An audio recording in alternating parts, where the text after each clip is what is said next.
Hi guys, I hope everyone's doing well. Today, I've decided to share my English lessons with you to mutually motivate each other to better learn this language which has become an international one. Let's start with the basics. Our first lesson will be about the personal pronoun and their specificity compared to French language. Vu que notre vidéo va être bilingue, comportant du français et de l'anglais, on va commencer avec un tout petit rappel en français des pronoms personnels, et ce pour pouvoir faire la comparaison avec l'anglais vers la fin. Pour ce qui est du groupe singulier, il est composé de 3 personnes, la première, la deuxième et la troisième personne singulier. Le pluriel aussi, la première, la deuxième et la troisième personne. La première personne singulier est le je, quand je parle de moi-même. La deuxième personne est quand on désigne une personne en sa présence, tu. La troisième personne, c'est quand on parle d'une personne qui est absente. Si c'est masculin, on va utiliser le il, et si c'est féminin, on va utiliser le elle et le on pour l'impersonnel. Pour ce qui est des personnes plurielles, la première personne plurielle, c'est nous, c'est moi et un groupe de personnes.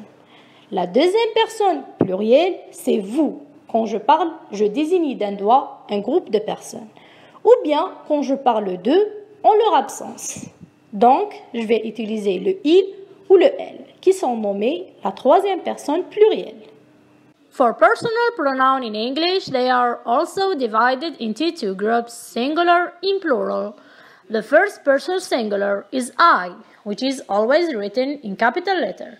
Elle est toujours écrite en lettres majuscules. The second person singular is you. In English, the pronoun you is used for the both singular and plural. The third person singular are she, he, or it.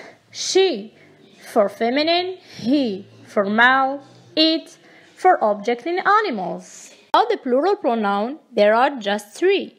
The first one is we. The second one is you. The same pronoun used for singular and plural. The last one is they. It's used for male, feminine, object, and animals. This table is a summary for all that has been explained. Don't forget to copy it to stimulate your memory. Ce tableau est un tableau récapitulatif de tout ce qui a été expliqué durant le cours. N'oubliez pas de le recopier pour stimuler votre mémoire. See you next video!